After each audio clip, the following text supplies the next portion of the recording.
Erindi kvöldsins fjallar annað efni sem í dag efst á vegi varðandi framtíð og ógnir á sínum tíma leiddu til heimsstyrjaldar. Og hann spyr, hvað getur sagan sagt okkur það sem gerist næst? Og ég held að við séum öll mjög forvitin að heyra hvað hann segir okkur það. Hann sagnfræðingur, blaðamaður, rithöfundur, hann hefur sérhæft sig í sögu og stjórnmálum og Austur-Evrópu, skrifað fjölmargar bækur, þar á meðal Rússland og nágrannaríki þess í fortíð og nútíð, stríðið í Úkraínu, sögu Þýskalands og svo ein af þeim bókum sem ég las held ég fyrst eftir hann, Hvað ef, þar sem hann velti fyrir sig hvernig sagan hefði getað þróast ef lykilatburðir hefðu farið öðruvísi. Og hann líka þekktur fyrir greinaskrif, pistla, hann meðal annars starfað fyrir Fréttablaðið, fyrir DFF, Berliner Zeitung og Associated Press. Auk þess hann var einn af stofnendum Reykjavík Grapevine og fyrsti ritstjóri blaðsins. Hann fæst við margs konar mál og ég geti alveg bætt við, og hann hafi ekki sagt mér það sjálfur, að hann með 2 félögum í hópnum, Valur og Reglu Úlfurnar, með sýningu í Tjarnarbíói ástina í lífi Leonard Cohen. Ég hef ekki séð það, en ég held að það sé einhverja sýningar eftir, þetta ekki Valur. Og enn og aftur velkomin til okkar, Valur, gjörðu svo vel.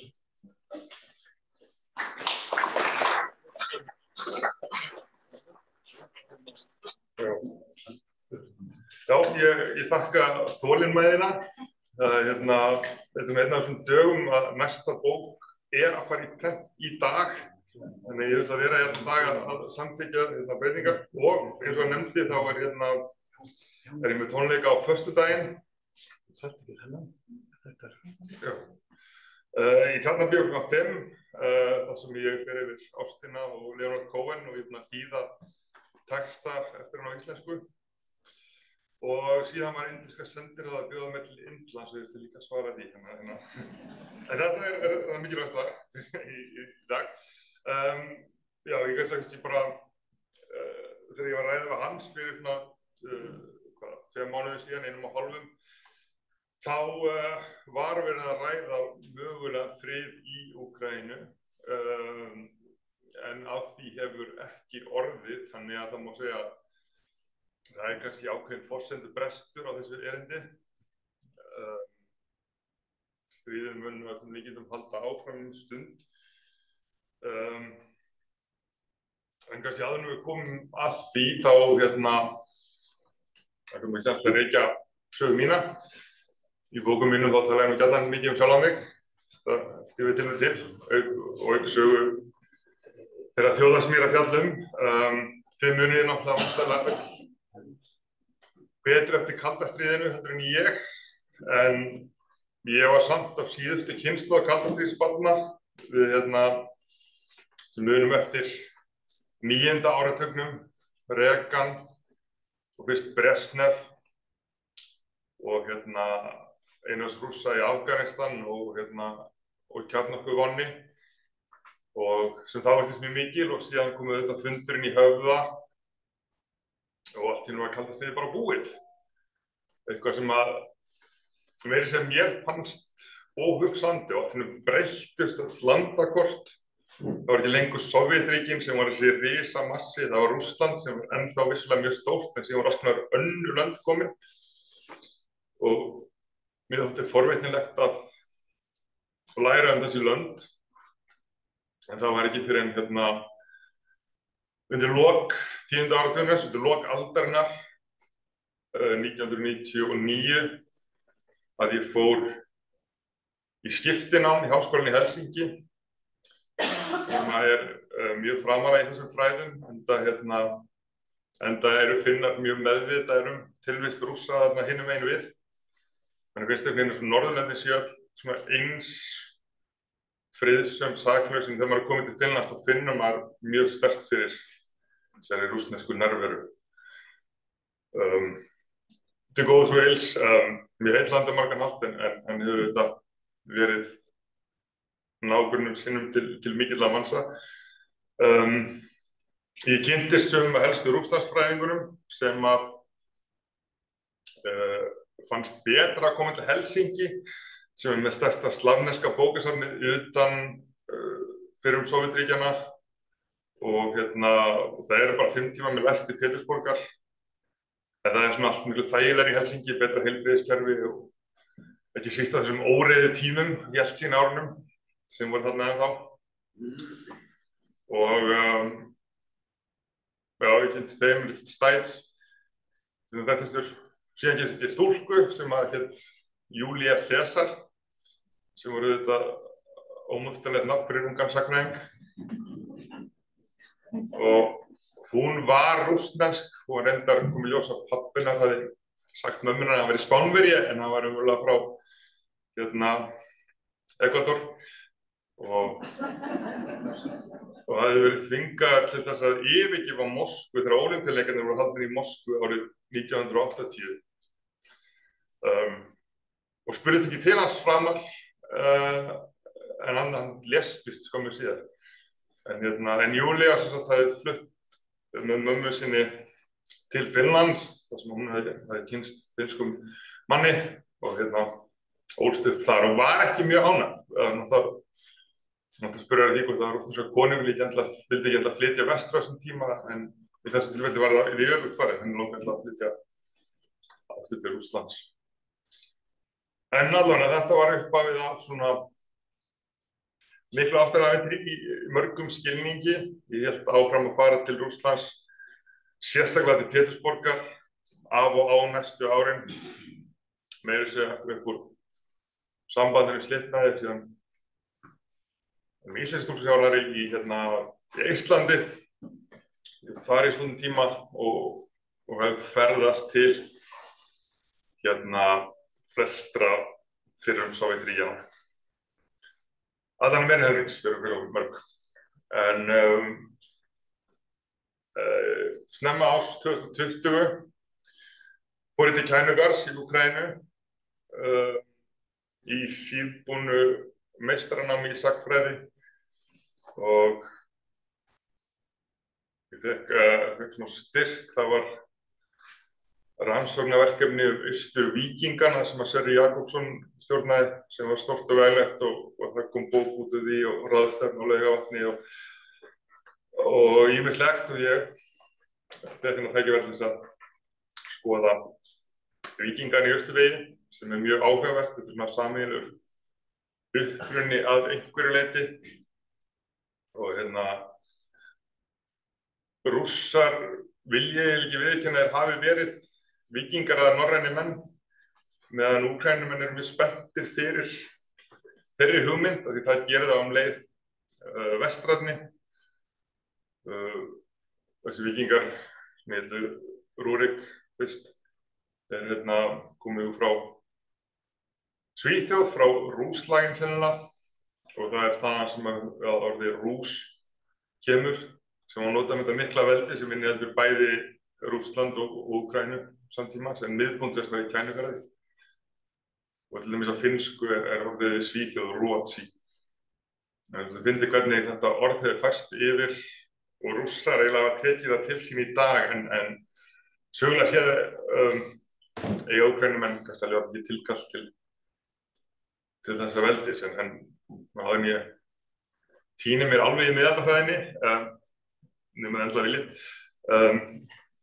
þá deiluna snúast eitthvað leyti þetta vegna þess að í krafti þess að þetta var sama ríki á þessum tíma telja Rússar sig tilkall til Úkraínu en Úkraínumenn vita svo að þetta var umlega þeirra ríki sem að Rússar síðan klöfu sig frá. Þannig að þó þetta sé 1000 ára gömul saga þá skiptur hún þetta máli í samtímanum. Kannski einhver leyti eins og við notuðum Íslendingasögunar í okkar sjálfstæðisbaráttu. En allan ég var staddur í Úkraínu snemma árs 2020. Tókst að fara eftir Kákasuslandana og til Hvíta-Rúss sem ennþá var hægt þá og síðan gerist það að COVID skellur á og af einhverjum ástæðum taka Úkraínumenn því enn alvarlegar heldur en aðrir. Ég veit ekki einu sinni af hverju því þeir eru alla jafna ekki mjög svona löghlýðnir eða skipulagðir. En þeir ákveða að loka bara öllu, það var ekkert opið nema matvörubúðir og apótek og og það var ekkert flug heldur og engar samgöngur. Þannig ég hreint og beint komst ekki heim. En Hvaða ár þetta? Þetta 2020. Þetta þetta COVID byrjar sem náttúrulega enginn átti von á. Þannig eitthvað var ég að gera þarna og ég endaði með að skrifa bók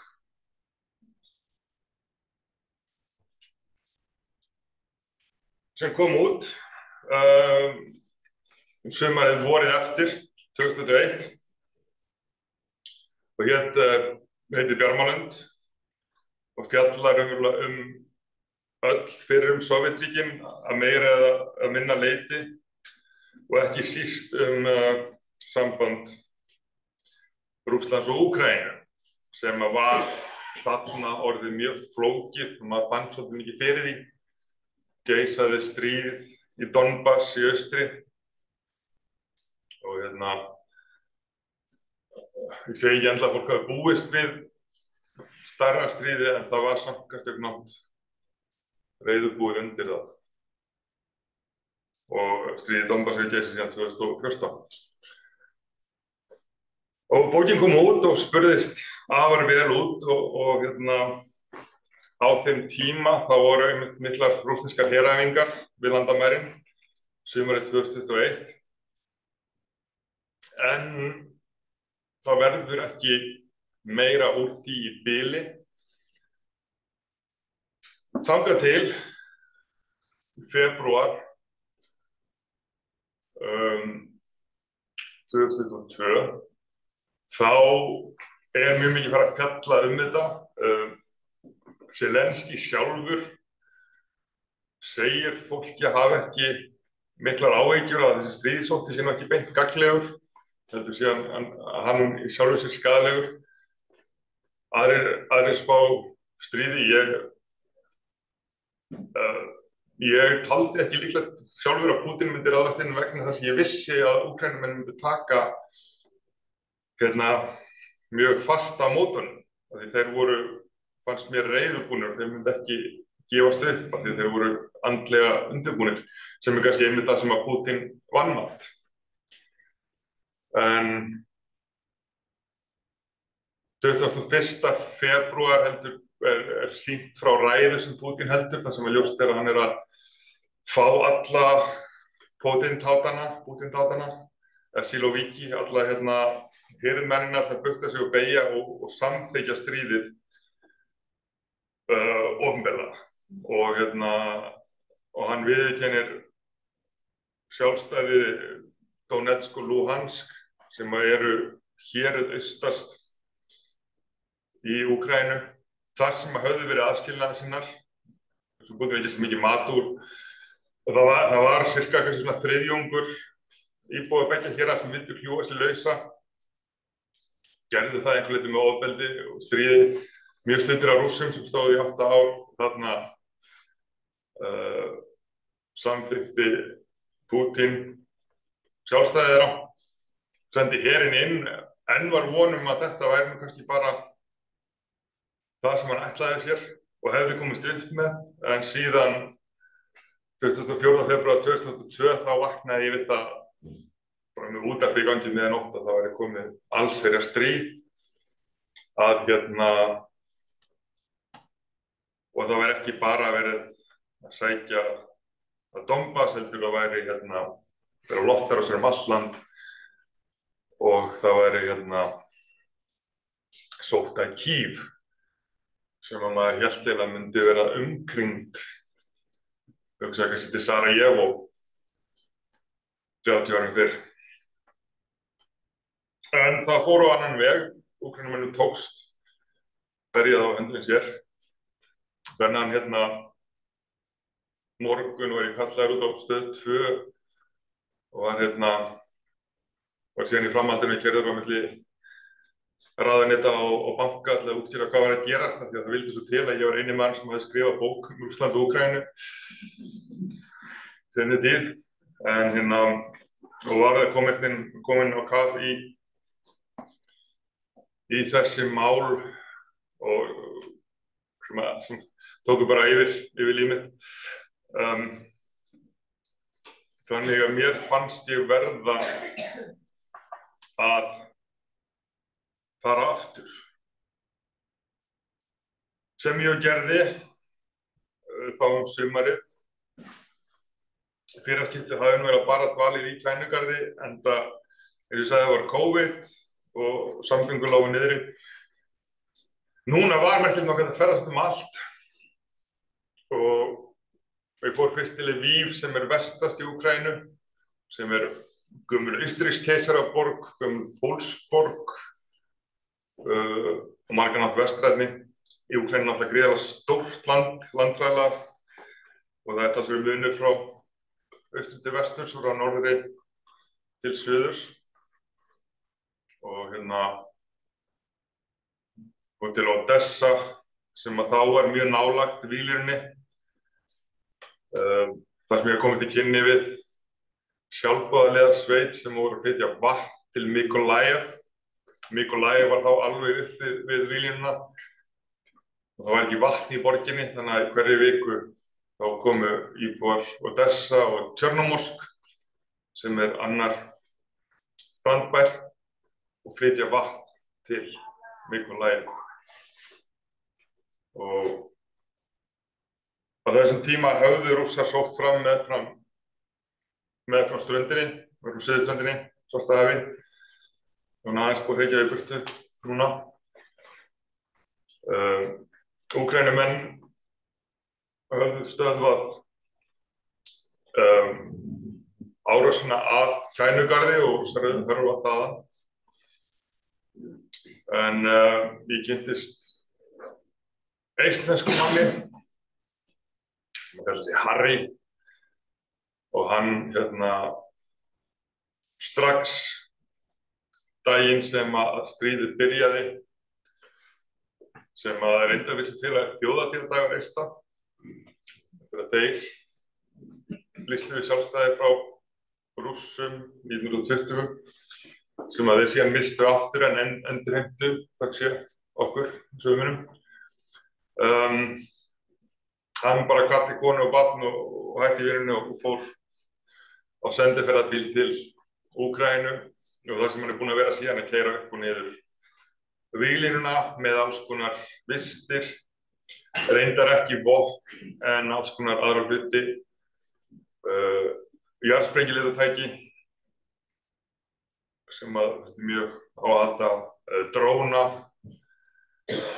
sárabindi sem við kærkomið, nætursjónauka, skoðulvesti og ýmislegt annað.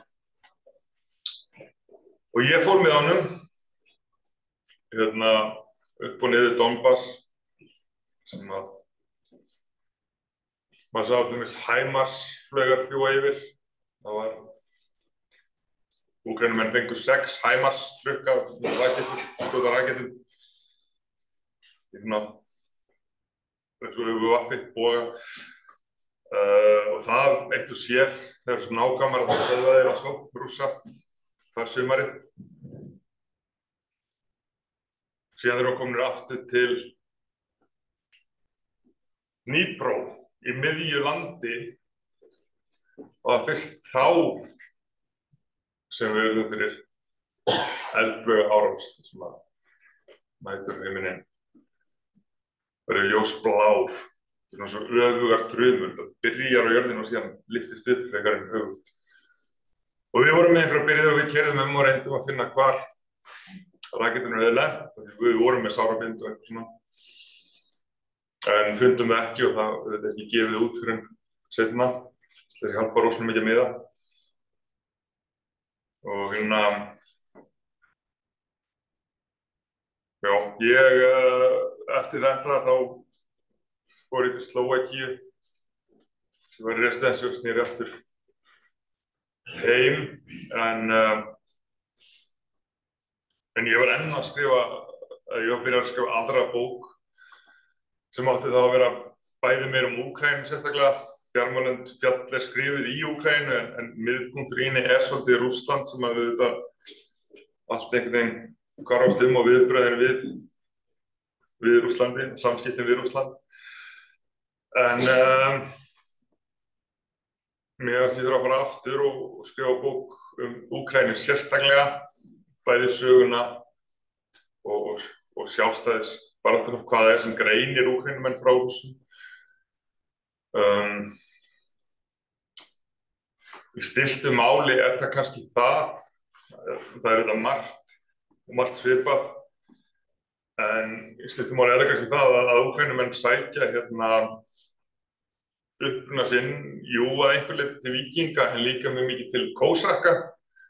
Á 16., 17., 18. öld þá var þannig kósakkalýðveldi sem minnir mann rosalega mikið á íslenska þjóðveldi að mörgu leyti, að menn skiptust á að halda langar og miklar ræður og það var að sitja höfðingja af ef menn kunni ekki við það, og það var mikill hasar og ofbeldi, en þetta voru samt frjálsir hópar, þannig að hvorki undir stjórn Póllandskonungs né Rússakeisara þangað til að þeir lentu undir stjórn Rússakeisara. Og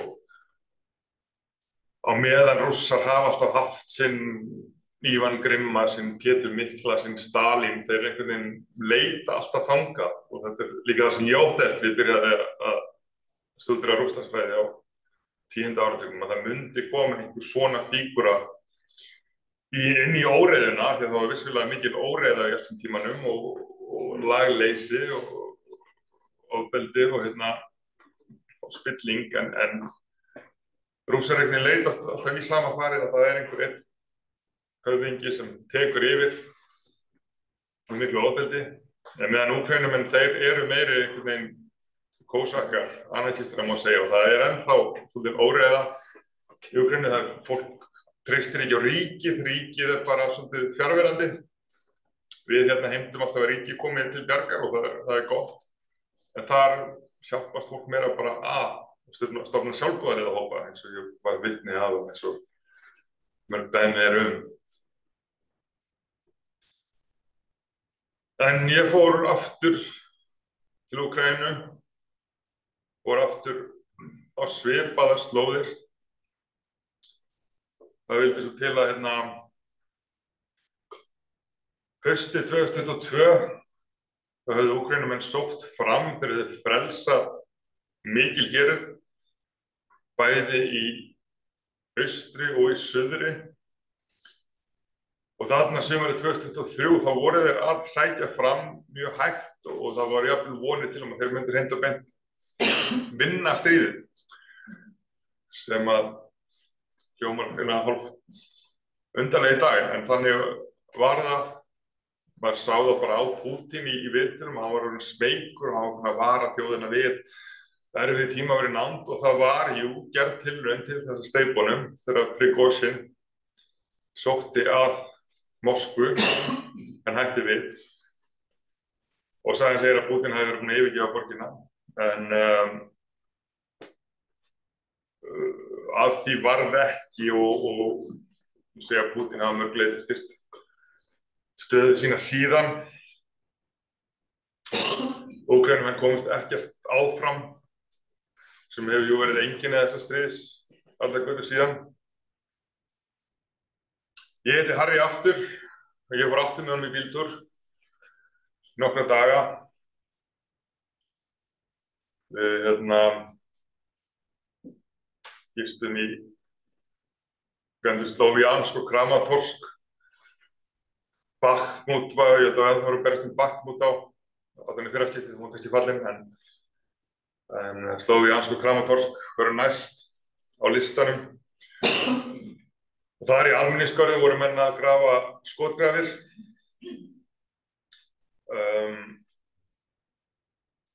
Og þetta eru þau héruð sem Pútín hintaði að fá í viðræðum sínum við Trump,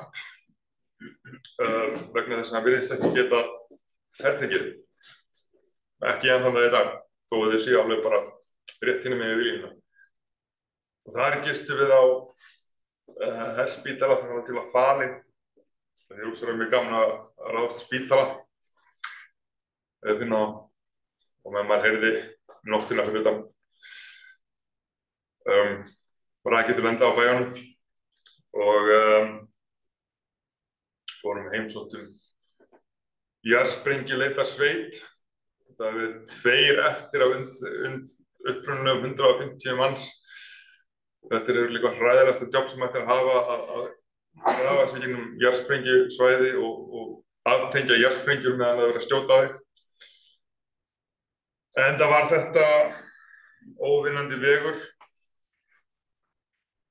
og síðan 2023 frá því að gagnsókn Úkraínumanna mistókst þá eiginlega má segja að Vilhjálmur hafi alveg staðið í stað.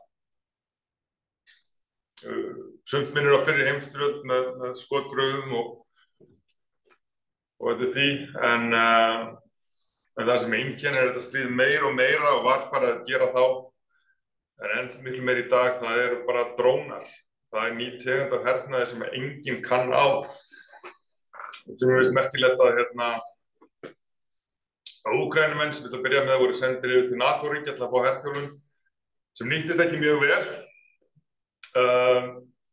Þeir eru núna að senda á móti menn til þess að þjálfa NATO-her í að kunna á dróna og drónahernað. Þetta er bara stanslaust vopnakapplaup hvernig ég var þá var ennþá að aftengja dróna með rafmagnsvopnum eða taka á yfir, en síðan erum við að nota snúrur í þá og þá er það ekki lengur hægt og þannig heldur þetta endalaust áfram. En þetta þýðir að það er ekki hægt að sækja fram meira vegna þess að allir sjá allt sem er að gerast. Það er ekkert að koma neinum á óvart. Það er ekkert að beita skriðdrekum eða þungum vélum. Þeir verða bara sprengdar og tiltölulega fáir menn geta varið rosalega stórt svæði sem að hentar Úkraínumönnum vel. Og ég fór og heimsótti bækistöð í Zaporizhzhia sem kjarnorkuverið er. Þar voru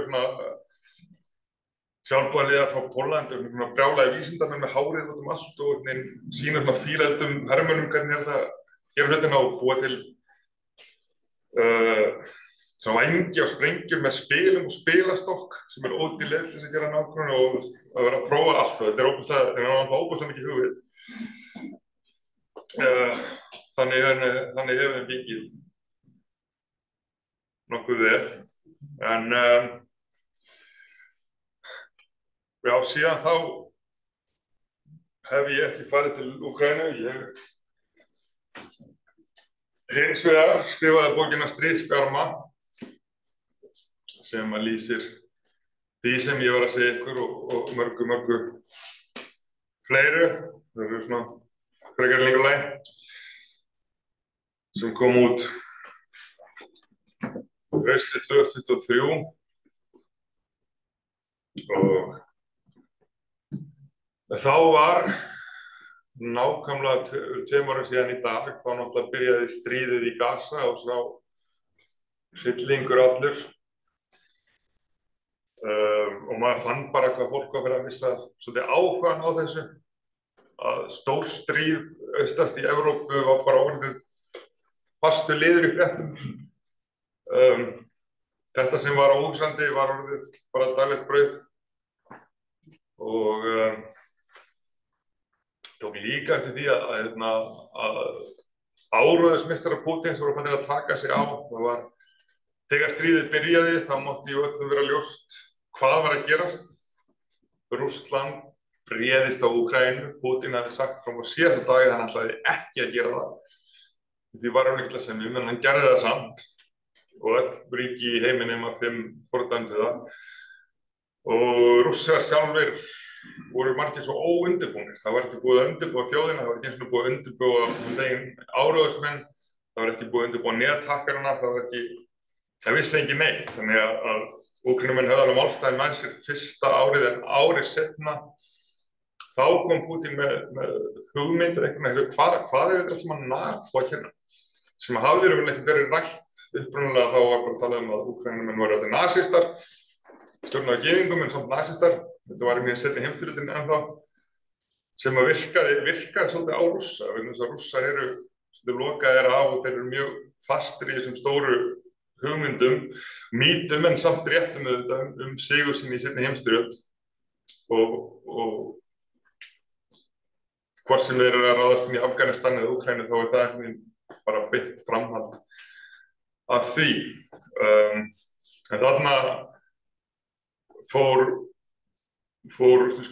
árið að vaxa svolítið fiskur hrygg þegar þeim datt þetta í hug að þetta væri nú raunverulega ekki þeir sem eru ráðast á Úkraínu, þetta væri allt saman einhverjum öðrum að kenna. Þáttur það að Úkraína hafi meinuð innganga í NATO 2008 og það hefur ekki komið til tals síðan fyrir en kannski eftir að stríðið byrjaði. En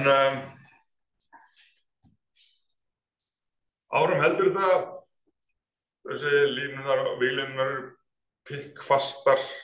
Maður heyrir stundum að Rússar sé að taka yfir einn og einn smábæ en sem nú oftast bara sveitabæir, bara bóndabæir. Úkraínumenn taka stundum strax tilbaka að við minna því. Það einhvers reiknaði út að Snýr hefði lagt af stað á sama tíma rússneski herinn, þá var hann núna kominn til Póllands. Það gengur þetta hægar hjá Rússum. Annað sem þeir eru að reyna, það að fá að gera línulaus loftárásir á óbreytta borgara og á innviði. Það svipað og Þjóðverjar gerðu fyrst í seinni heimsstyrjöld og síðan bandamenn gegn Þjóðverjum og Japanum og Bandaríkjamenn gerðu einhver hluti í Víetnam. Þetta virkar mjög illa og þú verður bara reitt. Það býr illa það og menn til þess að gefast upp. En já, víkur þá sögunni að afmælisbarni dagsins. Hún er 73 ára í dag og Vladimir Putin skýrður í höfuðið á Valdimar sem var afkomandi víkinga og kristnaði Rússland og Úkraínu sem þá var sama ríki fyrir rúmum 1000 ára síðan. En Zelenski heitir líka Valdimar eða Volodymyr sem úkraínsku útgáfan. Þeir eru námar. En var það sem átti að vera þema þessa erindis. Þá í byrjun árs það var svolítið eins og Putin væri með allt í höndum sér. En meira sem mér fannst einhver von samt með Trump, það erfitt að segja það. En stefna Biden sem var á margan hátt rausnarlegin, hún var samt mjög takmörkuð. Það var alltaf að styðja Úkraínumenn einhvern veginn rétt nóg til þess að þeir töpuðu ekki, en ekki nóg mikið til þess að þeir myndu vinna. Ekki vegna þess að Biden vill ekki að vinna, heldur hann var bara þetta er bara sama gamla kaldastríðs leikreglunar, taka eitt skref og þannig að aðstæðingur sjá hvað það að gera, þannig að það verði ekki óvart einhver stigmögnun sem náttúrulega ekki gott að verði, en þetta gerir það verkum að Putin hefur alltaf haft svona undirtökin, hann ræður hvernig hann stigmagnar og ef að Biden hefði stutt Úkraínu almennilega til að byrja þegar Rússar réðust á Úkraínu þá höfðu þeir jú engin vestræn vopn nema svona basúkur til að skjóta á skriðdreka, Enlov og Javelin, en auðvitað hafa þeir fengið mikið af græjum síðan, en fyrst þetta Biden ekki senda skriðdreka, síðan samti hann það, síðan við fengið að senda flugvélar, síðan samti hann það, síðan mátti Úkraínu ekki skjóta yfir til Rússlands, en nú en ég var að vonast til það með svona að vona, hvort það var líklegt ekki, að Trump, sem náttúrulega mikið ólíkindatól, hann myndi gera eitthvað annað mögulega sem mögulega myndi leiða til þess að stríðinu myndi ljúka, því að það alveg ljóst að Rússar geta ekki sótt fram og það líka alveg ljóst að Úkraínumenn geta ekki endurheimt þau svæði sem þeir hafa misst hernaðarlega nema eitthvað mikið annað komið til. Þannig að rök hníga að vopnahléi en öll rök hníga líka því að það byrji ekki stríðið til að byrja með. Rússar hefðu miklu meira upp úr því að selja olíu og gas til Þýskalands heldur en núna að vera heila undir hælnum að Kínverjum. Þannig það ekki alltaf sem menn hugsa rökrétt, en meira af hugmyndir bara endurreisa stór Rússland sem endurtekið þema í rússneskri sögu. En já, eins og þið munið í febrúar mars þá fór Zelenský á fund í Hvíta húsinu og hann var hreint bara hent út. Hann veitir að missa stuðning Bandaríkjanna meðan Trump mikið að daðra við Pútín. Hann ljómaði eins og ég veit ekki hvað Pútín mætti fá Úkraínu og Trump myndi fá Grænland, kannski Ísland. En það var komin einhver gangur í verðarnar og það sem kannski hefur komið mér á óvart hvað afmælisbarnið Vladimir Pútín hefur haldið illa á spilum sínum miðað við hvað þetta leit raunverulega vel út hjá honum í byrjun árs og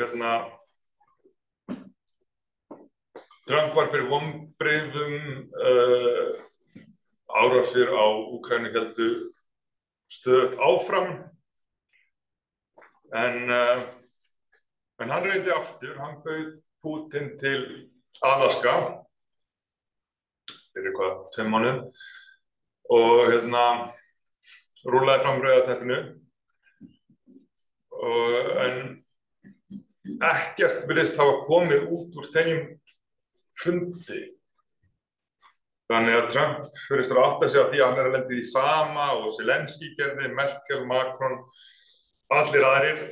Það ekki hægt að semja við Pútín. Hann staðráðinn að taka yfir Úkraínu og það ekki hægt að bjóða honum nokkra hóla í viðbót eða fyrsta stríðið gegn því að viðskiptaþvingunum sé aflétt eða neitt slíkt.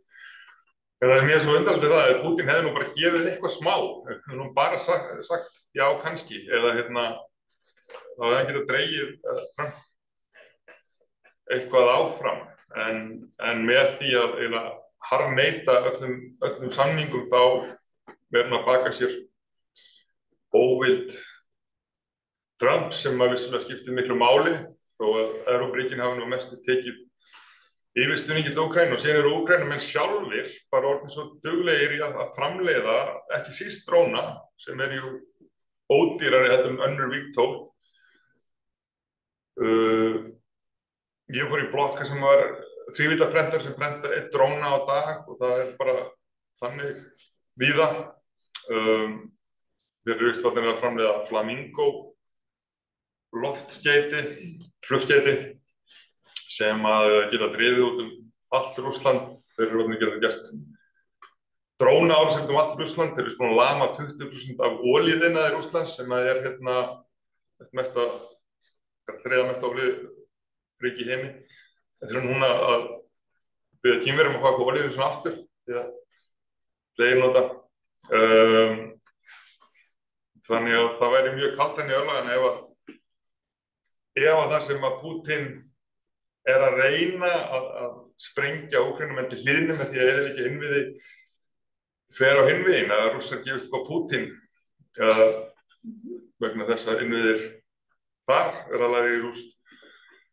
Það vantar mannafla, þetta geysilega kostnaðarsamt að senda menn út í opinn dauðan þar sem að spillingar komast ekki áfram. Þeir hafa forðast Rússar að hafa almenna herútkvæningu því það óvinsælt. Það allt annað að vera að senda fanga og Norður-Kóreumenn og innflytjendur frá Mið-Asíu og sveitastráka heldur en ef það verður herkvæning í Moskvu og Pétursborg. Þá getur Pútín verið hægt kominn. En það spurning hvort hann geti haldið stríðinu áfram án þess að vera með almenna herútkvæningu. ég ætla að segja til eitt annað. Rússar eru mjög harðir af sér og það erfitt að mótmæla Pútín, þannig ég ekki að segja að honum muni vera steypt á næstunni, en það einn möguleikinn og kannski eini mögulegi endurinn á þessu stríði, vegna þess að virðist ekki vera sem að sé hægt að ljúka í öðruvísi heldur en með því að Pútín fari. Möguleiki fyrir hvern? Eini möguleiki fyrir hvern? Að binda enda á stríðið. Þá með sigri NATO. Nei, bara með því að Pútín fari með einhverjum leyti. Það ef að Pútín myndi deyja þá mjög líklegt, eða vera steypt, þá mjög líklegt að ný stjórnvöld myndi semja frið einfaldlega, eða stöðva stríðið. Pútín virðist ekki á áhuga því sjálfur.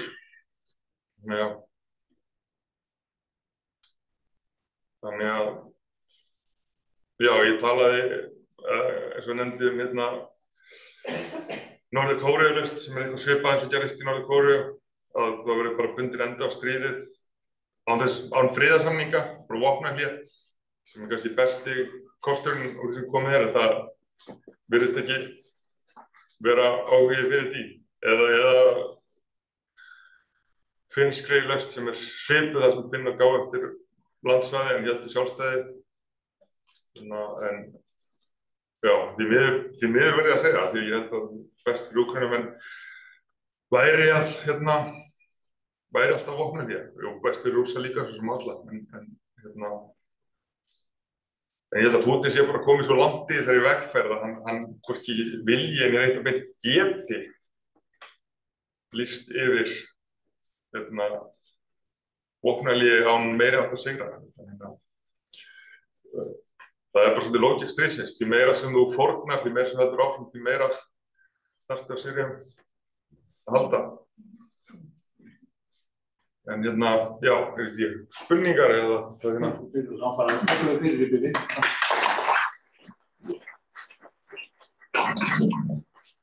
Það var afskaplega áhugavert, takk fyrir þetta Valur, að fá svona persónulega frásögn af þessu ástandi frá upphafi í Úkraínu. En þú segir að það sé í rauninni lítið von til þess að Úkraína fái aftur þessi svæði. Á ég að inn á teppið.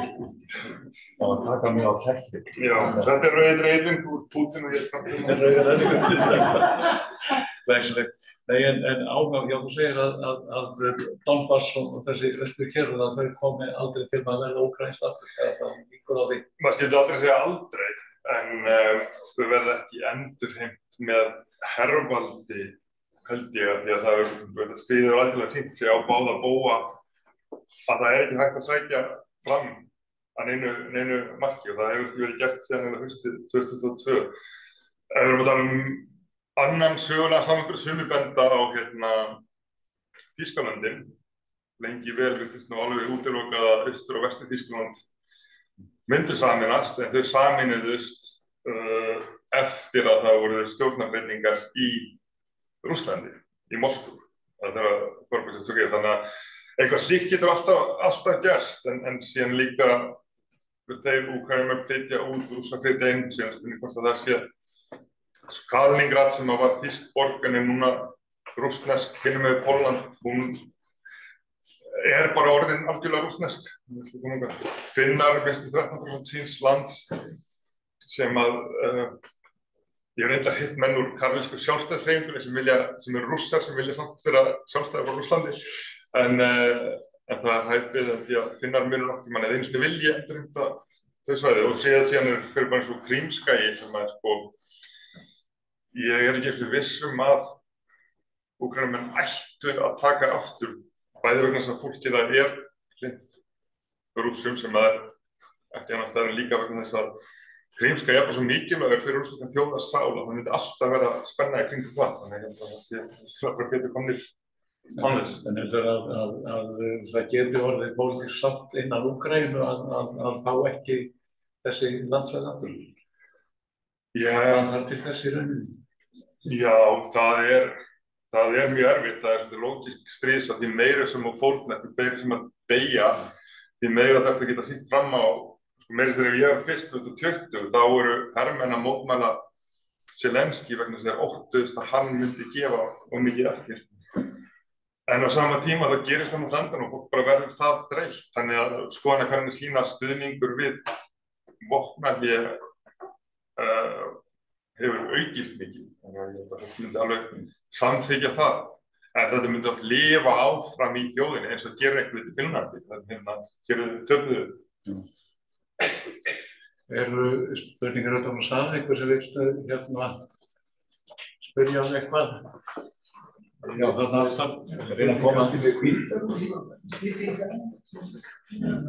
er ekki reitt að koma þjóðum til að ekki breyta.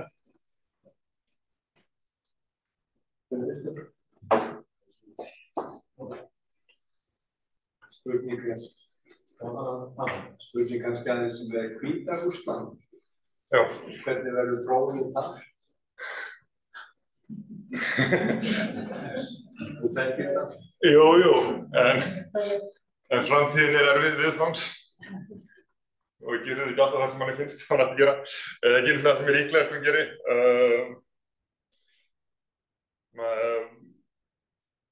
Lukashenko náttúrulega er búinn að vera einu þessara síðan 95 var til dæmis farsæll að byrja með vegna þess að meðan bæði Rússland og Úkraína voru algjör svona óræði og svona tímabilið mafíuríki þá hélt hann kúrsi með því að leyfa engar lýðræðisumbætur undir mótmælunum miklu 2021. Ég veit Hvítrússa í Úkraínu sem að vera að berjast fyrir Hvíta-Rúss þar með því að berjast við Rússa sem sagt vegna þess að þið vita að það er samtengt. Það sem náttúrulega er sameiginlegt með Pútín og Lukashenko eða Lukashenka eins og kallað það er að þetta er bara þetta er náttúrulega gömlu Sovjetkarlanir þannig að spurning hvað gerist þegar þeir fara frá með einum eða öðrum hætti, hvort að næsta kynslóð haldi áfram eða ekki, en náttúrulega Hvíta-Rúss er eftir mótmælin 2021 eru þeir orðnir algjörlega háðir Rússum, þannig að þeir gerist náttúrulega ekki þannig að Rússa leyfi það og Pútín myndi náttúrulega aldrei leyfi ykkur lýðræðishreyfingu að kvikna þar eða verða sjálfstæð, alveg eins og hann myndi aldrei leyfa og leyfði ekki Úkraínu að verða, það var svo miklu umbætur í Úkraínu sem var bókstaflegt spiltasta ríki í heimi þegar Janúkovitj sem var leppur Pútins réða ríkjum yfir í að vera bara millispilt undir Poroshenko og Zelenský. Það er ofboðslegur árangur að fara frá því að vera spiltasta ríki í heimi í að vera bara millispilt ríki og Pútín gat aldrei horft fram á þetta og það er líka ein ástæða fyrir því að hann réðist á Úkraínu, bara því að það gekk vel og það myndi verða Rússum sem náttúrulega vita þetta eru frændþjóðir og allt og hættulegur fordæmi, þannig að já, það sem að gerist í Hvíta-Rússveltinu sem gerist í Rússlandi, það má líka vera að verða hinn veginn eða verður einhvern lýðræðisbylting í Hvíta-Rúss og það smiti sig yfir til Rússlands, það er ein möguleg sviðsmynd, en já, það er líka þjóðinni svolítið skipt í Minsk kannski vestast, þar eru menn meira líta í vestur og síðan í öðrum sveitum eru menn meira líta í vestur. Þessar gamlu kallarnir, þegar þeir koma náttúrulega kannski aðeins, en það er annars spurning. Já, þeir verða kannski orðnir gamlir, já, en þetta náttúrulega er spurning bara svolítið þá sem að sko ólust upp í Sovétríkjunum og komust til manns og verður miðaldraður í Sovétríkjunum eins og Pútín versus yngri menn eins og Navalny sem náttúrulega farinn eða Zelenský sem voru ennþá bara unglingar eða hvítir. Já, mig langar að spyrja þessa innri pressu í Rússlandi. Hvað er það sem getur veikt til Rússlands innan frá? Nú er búið að vera þrýstingur á þá og það eru ýmis miðlar frá Vesturlöndum og ég vil að lesa það fyrir erlendum blöðum að þetta sé að veikja Rússland í þarna. Þessi íslenski gefa verkum að þeir standa ekki vel á lífi. Hefur einhver hugmyndir þetta? Hvað stöðu? Já, ertu að meina að veikja Pútín-stjórnina, ertu að veikja efnahaginn eða hvernig? Sko efnahagslega þá hefur Rússland blumað sig mörgleiti betur en neitt bjóst við þrátt fyrir þessar miklu efnahagsþvinganir. En á móti kemur að þeir eru miklu háðari Kínverjum, alveg eins og Hvíta-Rúss var miklu háðara Rússum eftir mótmælum 2021. Þá eru núna Rússar algjörlega háðir Kínverjum í staðinn fyrir að geta áður fyrir gátu Hvíta-Rússar svolítið spilaði báðar áttir. Rússar hefði getað líka, það er alveg farið og þeir verða svolítið bara að gera sem Kínverjar að segja en sko það sem að hefur drifið efnahaginn áfram, hann er núna algjörlega kominn yfir á svona það er algjörlega búið að stríðsvæða. Þetta er svona kínsisk hagfræði, kreppuhagfræði, þegar ríkið veitir rosalega miklum peningum í eitthvað, hvort sem það er innviðauppbygging eða vopnaframleiðsla, þá náttúrulega verður, þá knýr það hagkerfið áfram, menn það er vinna fyrir alla. Og það að fara í herinn er arðbært. Það er, Rússland er með 30 milljörðum bandaríkjadala sem er óðurlega á ári bara í að borga undir hermenn. Því þetta er ekki herskylduhermenn, heldur þetta er sjálfboðaliðar og þeir fá vel borgað og fjölskyldur þeirra líka, sem gerist ju oft deyja. En það er erfitt að halda slíku áfram til lengdar og nú er það líka þannig að margir milljónir af klárasta fólkinu má segja fór til að byrja með og það verður engin nýsköpun og og það er erfitt líka bara af því að það eru allir aðrir sem að keppa við herinn og hergagna iðnaðinn þar sem að laun eru frekar há, þannig að það er erfitt að fá fólk í aðra vinnu.